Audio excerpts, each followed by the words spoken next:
Umwami Raila Odinga so that he can come and give the final address.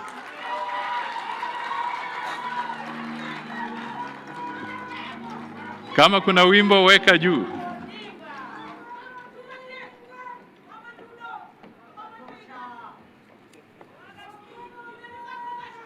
Thank you.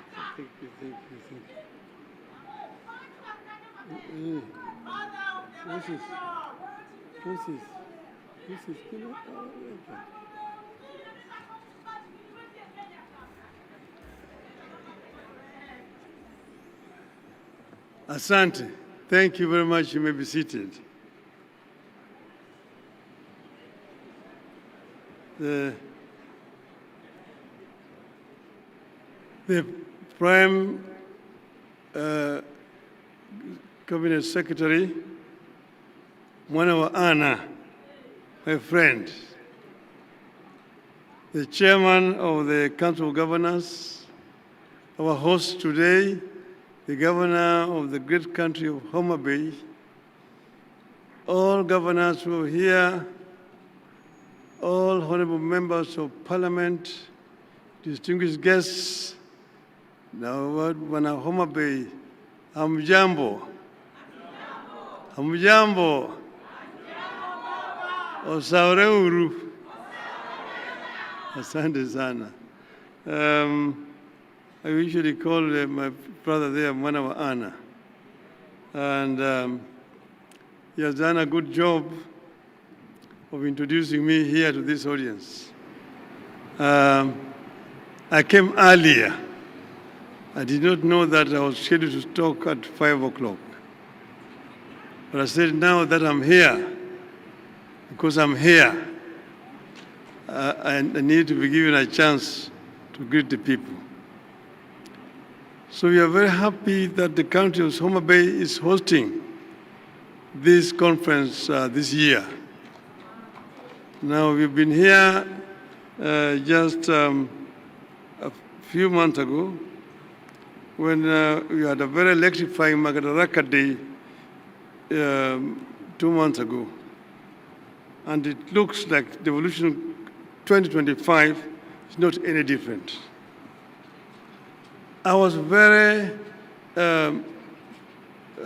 happy and pleased when I arrived here and I was taken to a park, just a small park in the Homa Bay, where this county is trying to remember a very great son of this county, the late Honorable Mumbai. I was very, very pleased indeed, because Mumbai is actually was the architect of the devolution. I myself was very passionate about devolution, but Mbai had understood it much better than anybody else. So when we went to Bomas of Kenya, because I had hired him as my consultant. So when we went to Bomas of Kenya, and the debate started in earnest, and then I asked the chairman to give Mbai a chance to address the audience. When he spoke that day in Bomas of Kenya, and he spoke for nearly 10 minutes without break. And by the time he finished, the whole hall backed into cheers. And they all cheered Mbai and said that that gentleman should be the chairman of the Devolution Committee. And that is how it became. That Mumbai became the chair of the Devolution Committee. And as the chair of the Devolution Committee, he navigated very dangerous corners. Because as you know, I've been mentioning several times that devolution had then, and even today, very powerful enemies.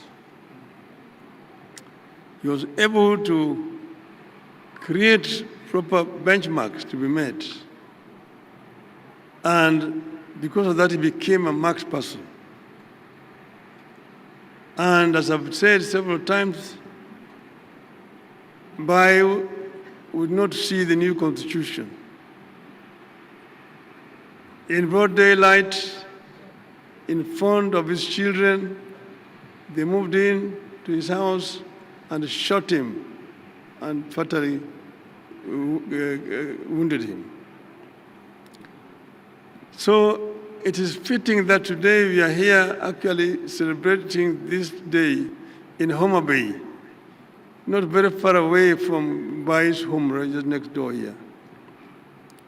And today I really want to make an appeal to the Council of Governors, because Mbai left a young family, young wife and children. And if the Council of Governors can see it fit that you get a kind of a fund, a small fund, you can just put in 5,000 shillings a month, that will go a long way to help the family of the little Mumbai. It's an appeal. But then, let's get back to business. And let me begin by declaring a familiar interest. I believe in devolution. I believe in more, not less devolution. I believe in a balance of power between Nairobi and the counties. None should stand in the way of the other. I believe in strong county executives oversighted by equally strong county assemblies.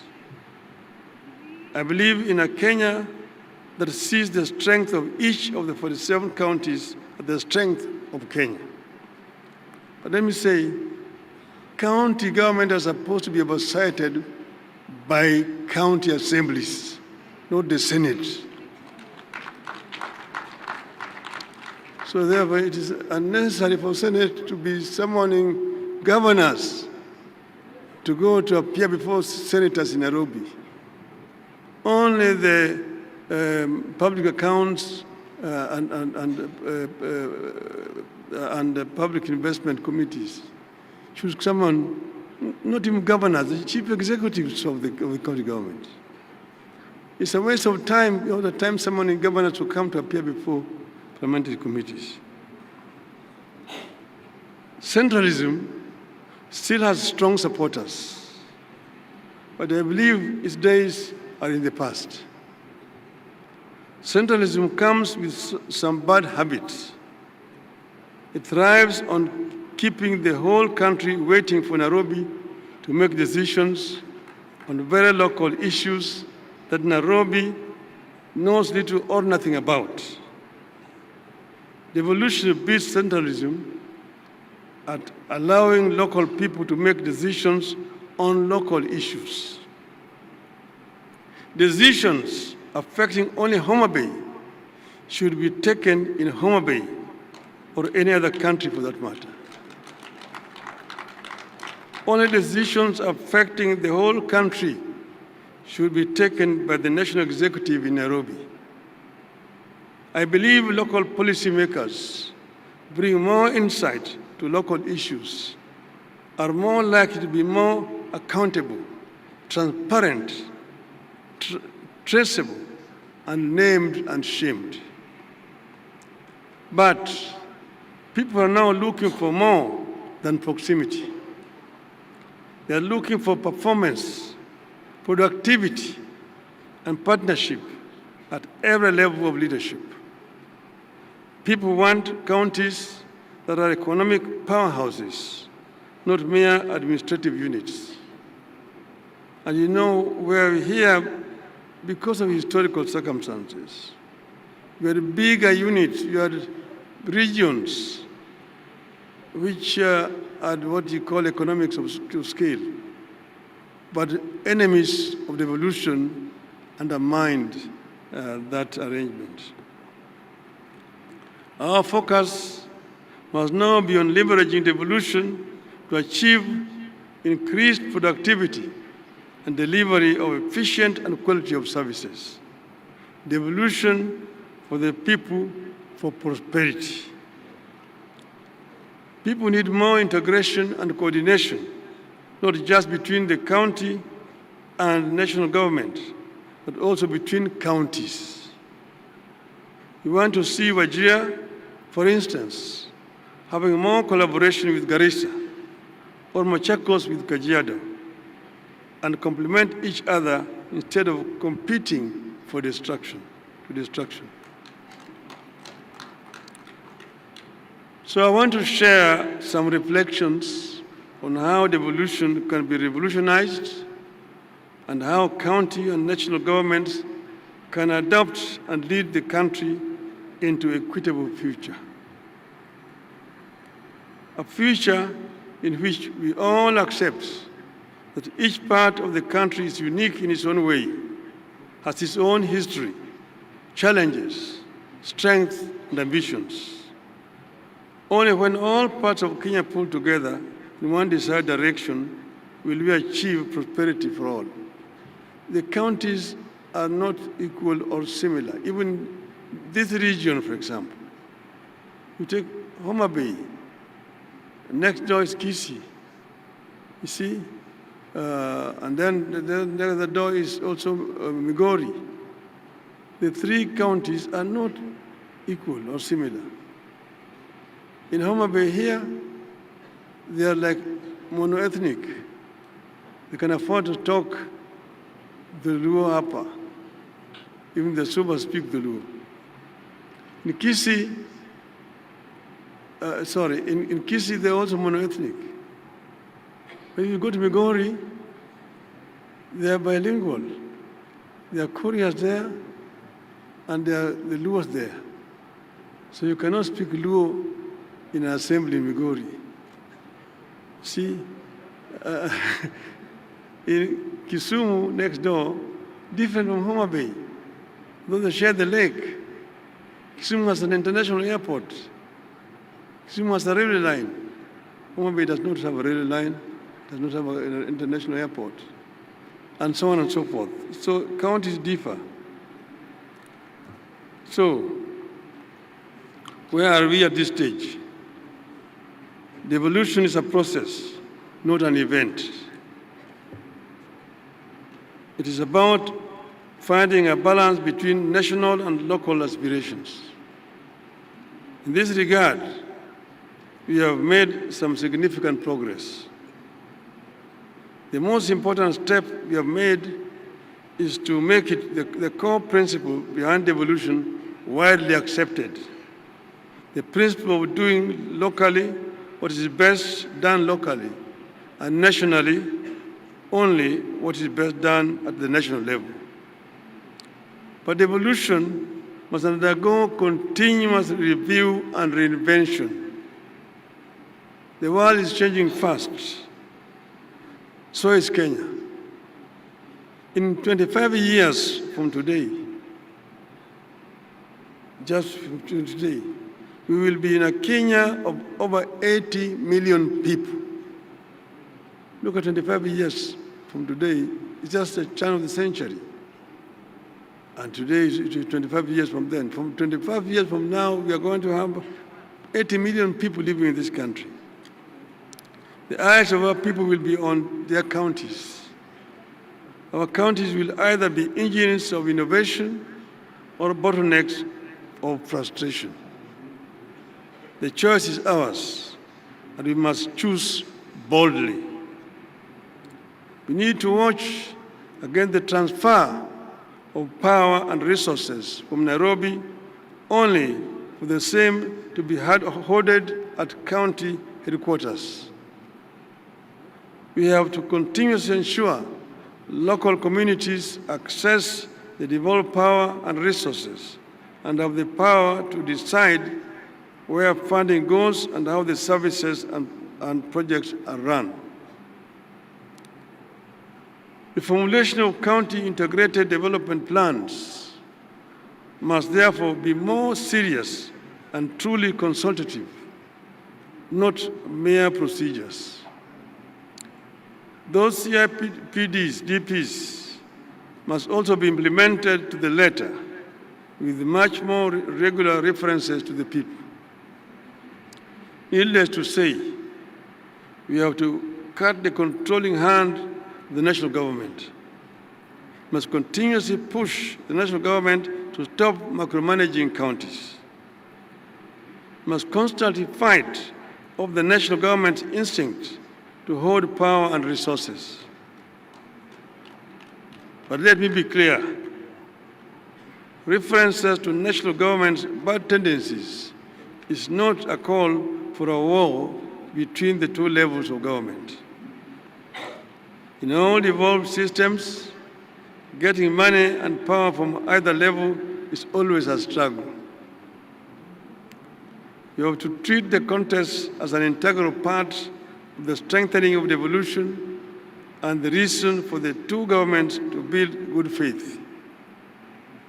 In fact, even as that task continues, I want to propose that there be some incentives arrangements between the national government and the counties, through which the national government will reward those counties that deliver the best services in areas like poverty reduction, youth unemployment, and environmental conservation. We need to come up with more transparent and independent performance reporting at the counties that gives the public more access to data that it can use to evaluate the performance of their county against others. That data will enable citizens to know, for instance, where it is easier to start a business, access healthcare, do farming, move goods to markets, etc., enabling our citizens to make informed choices in their socio-economic activities. We need a digital devolution in counties. County services, from business permits to healthcare appointments, must be accessible online, in real time, and in local languages. This should go a long way in fighting the scourge of corruption that is taking very deep roots in counties.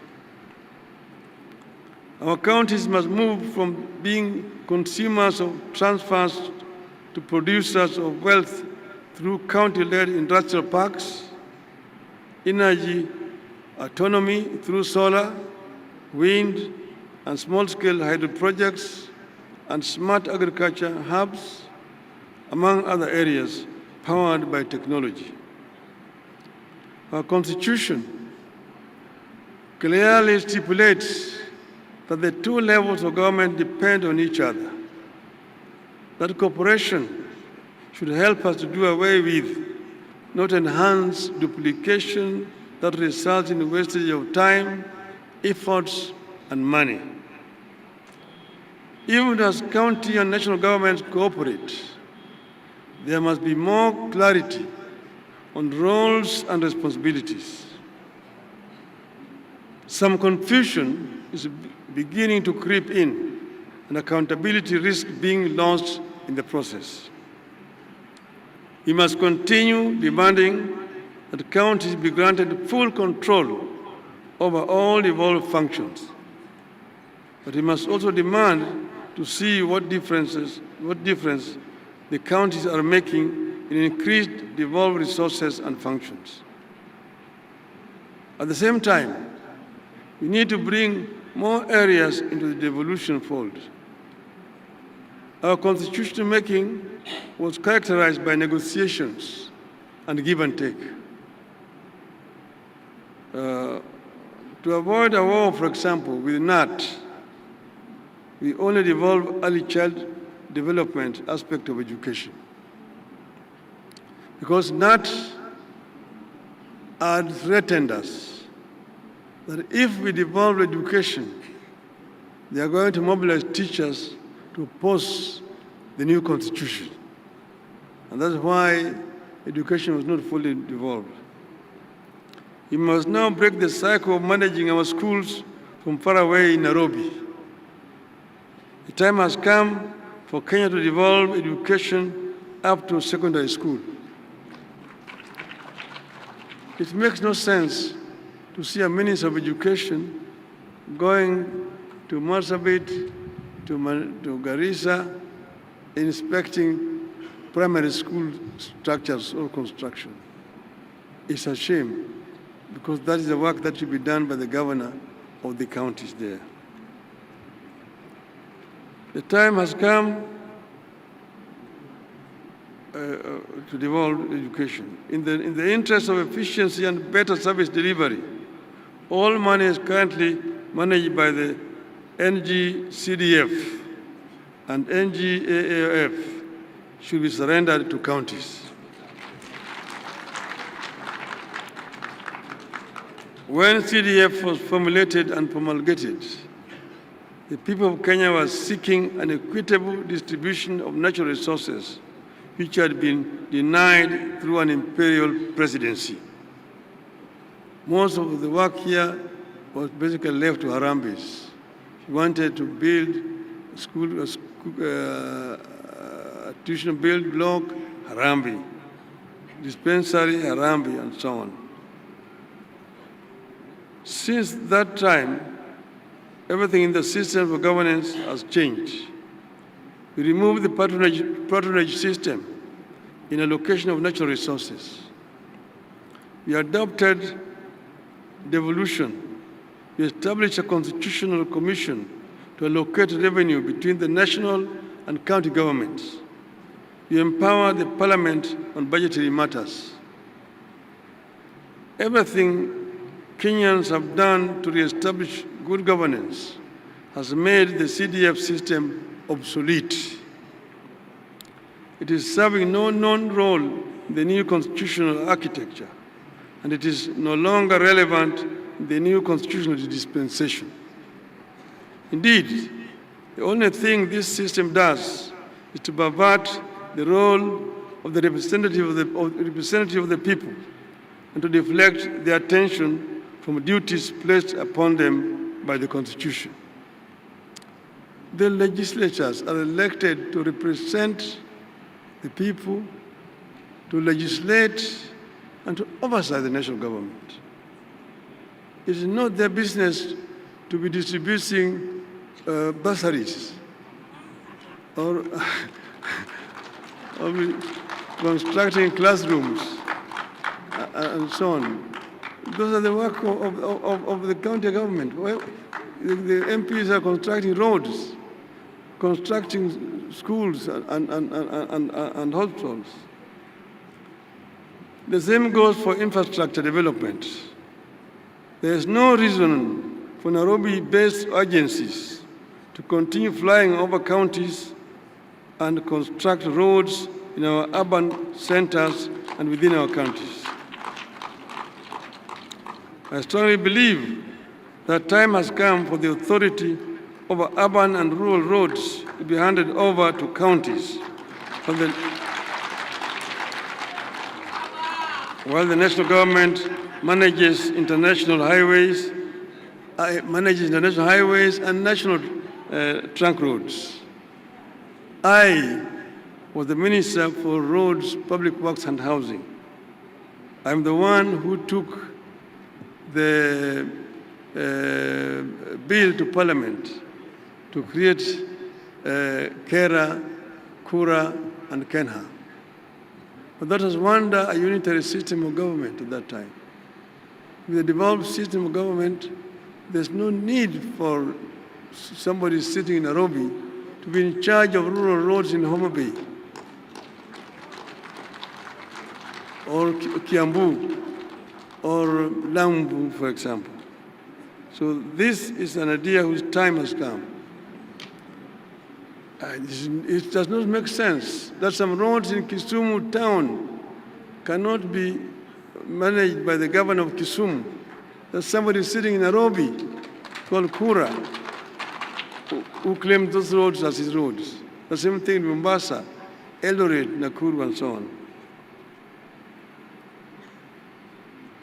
I know the better way to power this economy there's no better way to power this economy than to have major road construction works going on across all the 47 counties at the same time. I am well aware that some of these functions are currently not devolved and may require constitutional amendments to be transferred to counties. But through delegation of functions and legislation, we can get this work done and in the process take more power and resources and prosperity to the people. Finally, I want to address two other issues. One, the governors have mentioned it, that governors serve the counties, and they can serve 1 term, 2 terms. There are quite a number of governors who have served 2 terms. In Parliament, we did an amendment so that any member of Parliament who serves 2 terms is automatically entitled to a pension. Why can we not do the same thing to the governors? A governor who has served 2 terms needs to be entitled automatically to a pension. So this is a recommendation that should come from Homa. And members of Parliament should seize this matter and go and move an amendment in Parliament. Okay? Second thing is issue of corruption. You see, corruption is not confined to the counties, and I'm happy that the President talked about this. I talked about it the other day. Our society will not develop until we manage this animal, this beast called corruption. And it is in all aspects of our lives. First, you talk about the executive. It is rampant in the executive. Not at the county only, first at the national level. In the procurement and in revenue collection, that's where it resides. Revenue collection, these revenue officers, whether it be the customs officers, they be income tax, they be VAT officers, there's a lot of pilferage in that right. There's a lot of leakages. And then procurement officers. Again, here there's an area where there's a lot of pilferage. You're procuring so expensively. You'll be told now you're building affordable housing. But at what cost? At what cost are you building the affordable housing? Yeah? And all that eventually is burden pushed to the taxpayer. So this is an area where we need to face these enemies of our society squarely in procurement and in revenue collection. The other area here is, and this is both at the national and at the county level. Then go over to the legislature.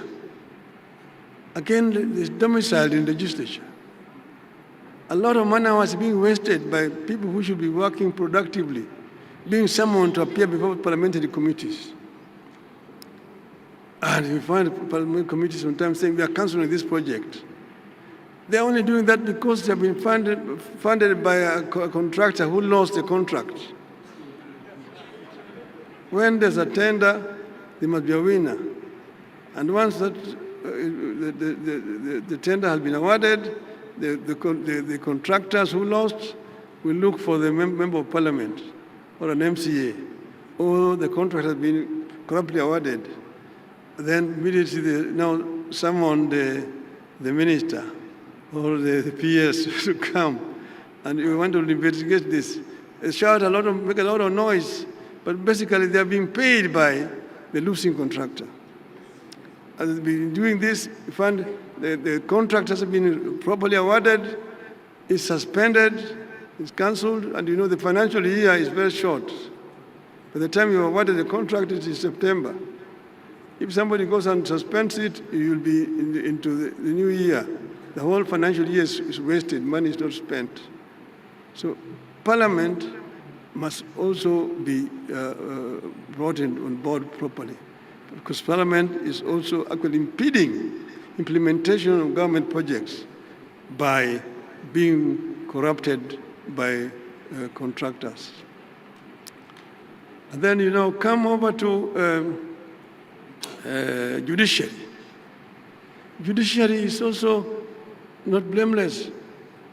When some people tell you that rather than wasting my money in hiring a lawyer, I'd rather bribe a judge, and I will get whatever I want.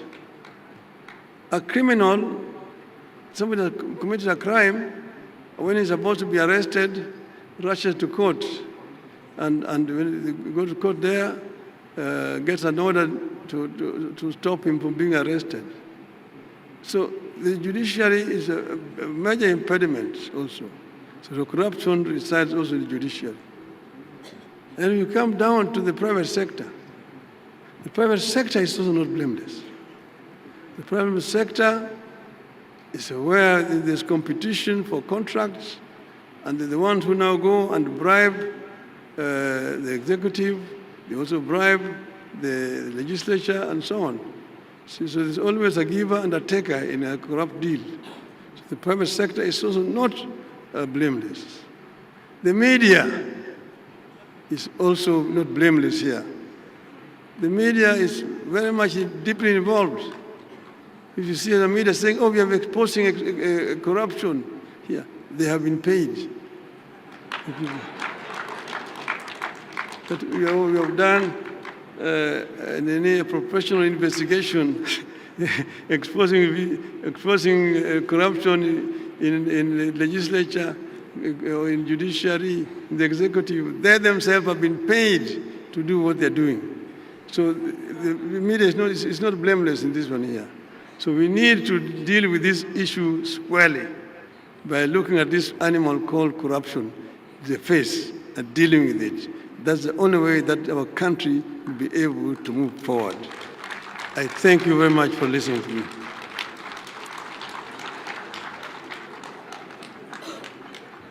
Thank you very much.